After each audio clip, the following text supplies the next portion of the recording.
30 RPMs, climbing at 58 knots, seeing 1,800 feet a minute, 1,900, 2,000, 55 knots, 2,200 RPMs. I should be getting more than this. I think I'm overpropped. 2,000 RPMs, I'm seeing 1,400 feet a minute, that's 62.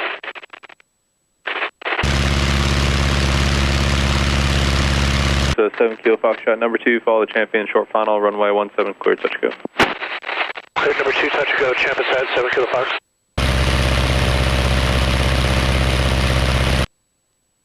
Showing 75 knots, 72 knots, at 1,950 RPMs.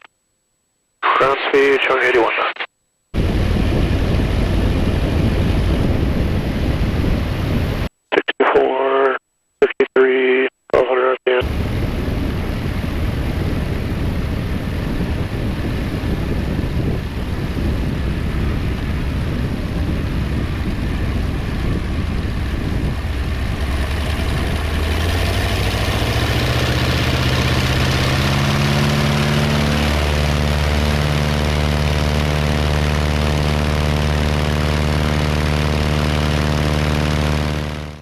Alright, jump right into it.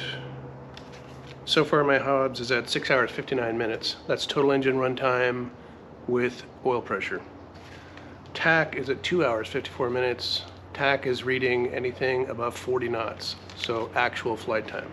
Besides the flight video, I'll talk about my first impressions and initial performance numbers, which I was finally able to gather on this most recent flight. Long easy, super cool. The audio quality continues to be a problem. I'm chasing that one down.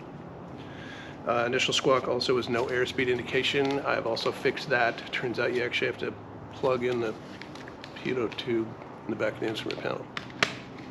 Easy problem. So I'm still troubleshooting the comm radio issues. It's static, so it's a radio interference of which I understand nothing. One thing that I keep looking at, and it may or may not be the reason, but it needed fixing anyway, was spark plug wires. My spark plug boots, after it's been 2 or 3 years since I actually got this engine, are starting to deteriorate and fall apart in my hands. So whether the spark plug wires are a source of RMI or not, they needed replacing. So I ordered 2 sets of silicone suppression wires from Summit. They just showed up. Another initial squawk was not a deal breaker, was that the cylinder head temperature probe for the number 1 cylinder has actually never registered. And that type is, this is the part that goes underneath your spark plug. Simple enough, I'd have a hard time imagining that this is defective, although maybe it could be dirty or bent or cracked, I don't know. This is the actual thermocouple wire, also seems simple enough. I did mess one of these up a long time ago when I was installing them because I thought you could cut them to length. You can't do that. Their length has to be left alone. So, by the way, I got these from Legit Avionics. That is the company that took over after Michigan Avionics hacked it in here several months ago. So a lot of people think you can't get MGL anymore. It's not the case. I forget the guy's name. You can find him online. He's quite responsive. As long as I'm on the kick of cool stuff that showed up in the mail. I did get a new filter and oil that didn't come in the mail, and it's not that cool, but it's important. My hands have oil on them, so I'm not gonna get this out much, but I did get the Koger sunshade. Jason Gray at Sawtooth Aero. Sawtooth is adjacent to Kitfox in Homedale. Jason's a cool dude. Here's that sunshade installed. Took me maybe about an hour. I actually used blue masking tape instead of electrical tape, like it says, for putting a line on the outside and then bending this piece of extrusion. That's the part that took the most amount of time.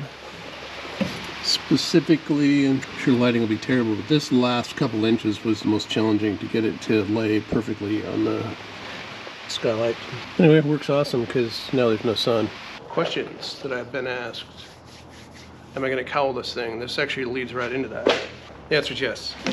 It's always been yes. At least as far as coming from the forward edge of the boot cowl up to the back of the exhaust system. In the future, I'm probably going to do a speed ring. I'll show a picture of a Waco biplane, which is the Hood River Museum, which has kind of what I'm talking about.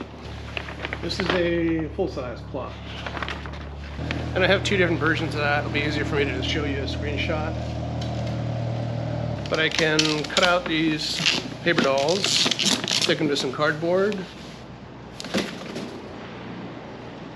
and then start working on fairing this in. Related to the engine cowling question is about the location of the engine, because it looks a little bit high, and it is. Contributing factors, I wanted to maintain the thrust line of the Rotax 912 series of engines. So if you look at one of those sitting on a bench, it's a horizontally opposed flap 4, has a gearbox which is like a gooseneck that brings that prop hub up quite a ways. Maintaining the thrust line is important because then the airplane behaves the same when you add and decrease power. Perhaps a bigger reason is prop clearance. So this is a 78-inch prop. When John Roberts was laying out to make my gear, he asked me if I wanted them longer. I had to make them 2 inches longer. I'm sitting on 26-inch tires. And all that together, when this airplane is up in a wheel landing attitude or a takeoff attitude, this prop tip is like 7.5 inches off the ground. That's not a lot of margin for error. With the engine shifted up slightly, it would make a bump cowl pretty awkward. There are some classic airplanes out there that have that going on, and I think they're kind of ugly, so hopefully I can do better than that. At the very least, this cowl, and I'll show the 3D picture up here, it still looks pretty decent. It just has one cylinder sticking up high. And then I'm going to enclose the oil tank, copying Steve Wolf on his Samson Mite biplane, where it just looks like an old-fashioned oil cooler. It was a pretty cool feature. Also been holding off on finalizing this design as to whether it'd have to have an oil cooler at all. So it is where it is. Visibility in flight is actually pretty good. On the ground, there's a lot of S-turning, and there has to be. On the video I took, you're going to see most of the landings I end up kind of left of center line, and a lot of that was because I'm still trying to learn a sight picture over the nose that's lined up. I remember that when I went to stick and rudder, I was also having that issue. You have to get into the Wayback Machine to go see any of that, but I flew that airplane from the right seat also, and it's just a matter of what looks normal looking down the cowl. And the last landing I made the other day was a pretty decent wheel landing. I managed to keep it on the center line. I do have the sight picture. I know what features on the top of the instrument panel and the engine itself to line up, so I'm good to go. Addressing another question, am I going to paint the airplane? Absolutely. I know it has a total rat rod look right now. It's kind of intentional, not that I wanted to leave it that way, but it's just because I really wanted to get it flying, concentrate on working out the bugs, and then letting the imagination cook for a while as far as what the final appearance of this airplane's going to be. Was I nervous for the flight test? Surprisingly, yes, which it would be normal if you were a normal person to be a little bit nervous for flight testing your airplane. I've done a lot of flight testing. I've done a lot of flight testing of airplanes that had been cartwheeled. Up in Alaska, they would pull derelict airplanes literally out of the dump and put them together, put engines on them, put an instrument panel together. I was the dumb monkey who went and flew those things.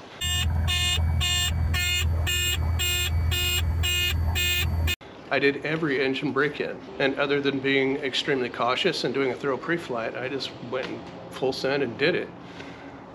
The reason this is different is because besides having my literal skin involved, which I always did, is I have a lot of time and effort into building this airplane, and the last thing I wanted to do was look like an idiot with a failed engine off the end of the runway or ground loop it or whatever. So that initial nervousness is gone. Obviously, otherwise would have never flown down to Shelton, which is 25 miles away if you're not from here.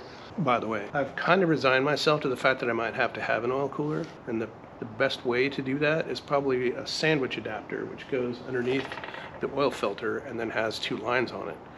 And the preferred type would be one that's thermostatic, so it's not always circulating oil through the cooler. What else? Why a radial engine at all?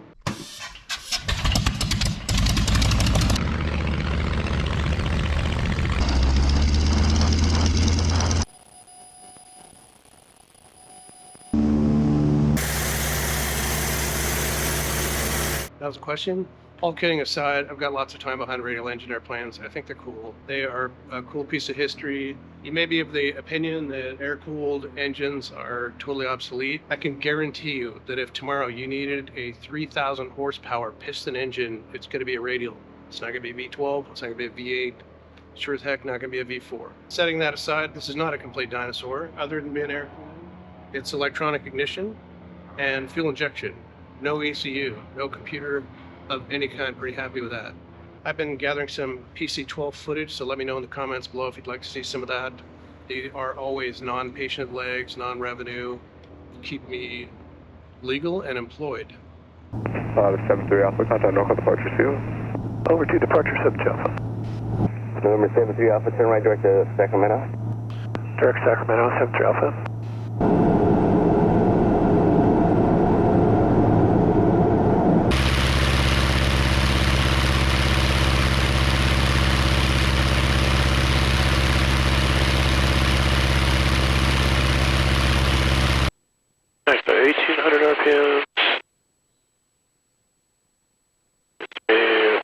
600 feet a minute.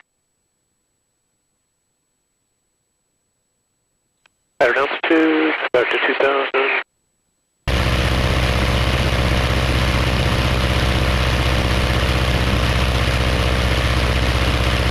Ground zone, Kitfox, runway 17, cleared line. Runway 17, 527, Kilo Foxtrot.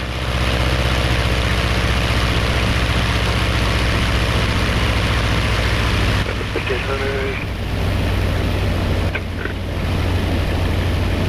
That feels normal to me.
Cherokee 5132 Sierra, sky on my ground, runway 17, taxi via Bravo, either Bravo 3 or 4, then Alpha.